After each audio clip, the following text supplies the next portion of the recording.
Hey guys, make yourself a better guitar player today by considering Live and Let Die by Paul McCartney and Wings, remade by Guns N' Roses. The main parts of it I'm going to hit right here, and I'll explain a little of it. It goes like this.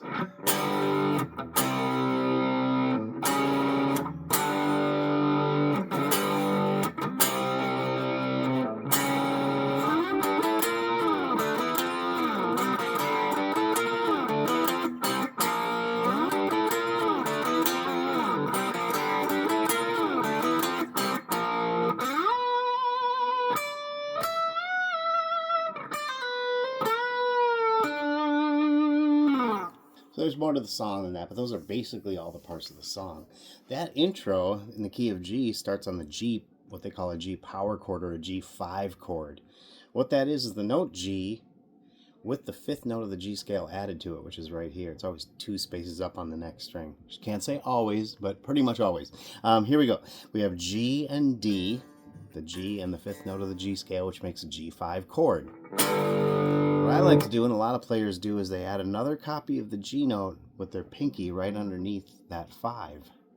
So it's 3rd fret, 5th fret, 5th fret. This is just an extra copy of the G note here. It just sounds a little fatter and thicker. So we're going to do that. We're going to take this chord and move it one string closer to the floor so your G chord becomes a C chord. So we got G to C. Now this is what's really cool. They're climbing up to the D chord, which is the D5 power chord here. And in the climb up, what we're going to do is keep the G note here and just move up the C notes one space each. Then when you get up to here, I have to correct that. It's a G power chord again, which is the same as this. But we have a couple different variations on the notes here. We have the G, D, G. Well, this time we're doing D, G, and then we're doing another copy of the D. So we're taking a G chord and flipping it around a little bit. The G and the D notes combined, we're making the D note the lowest note. So it goes.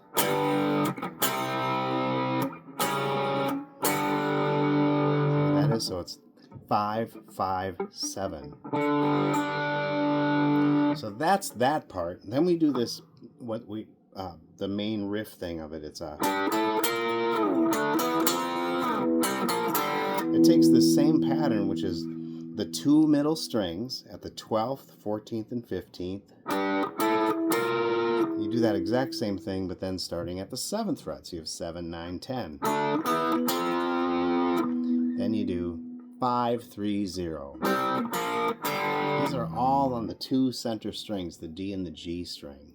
What that is another inversion of the 5 chord we've been talking about this whole time. It's just that it's upside down. Remember we had this? The G, the D, and the G. The D and the G are here. This is a G power chord, but if I don't play the G in the bass, I have the D in the bass. It's like an inversion of the chord. It's restacking it. Think of a snowman. If you were to take the head of the snowman and put it in the middle of the body or something, you still have all the same parts of the snowman. You just rearrange them. So that is all that chord right here.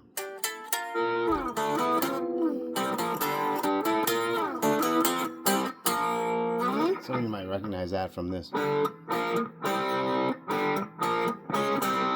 Using those 2 strings. Real popular idea there, right? The next part of the song is a little lead guitar part in the key of G major, which is E minor. You're going to take your middle finger to the 16th fret of the G string. We use the middle finger because the next 2 notes are the pointer finger and the ring finger at 15 and 17 on the 2nd string. So we have 16, 15. Take this and bend it up right away.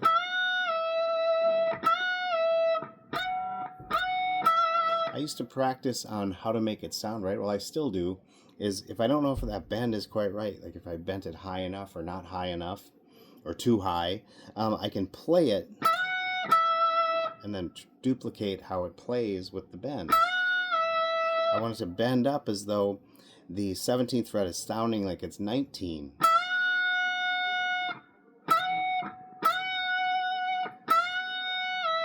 So I'll get an idea of how high up I have to push it to create enough tension to get it to pitch. So we have... That was all in the 15th position. Now we go to the 12th position, and we go 15, 13, 12 on the second string. Back to 13 on the second string. Another bend on the third string at the 14th fret.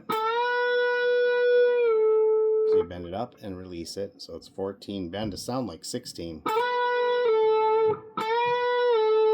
And then end it with the D note on the 4th string, 12th fret. So you got...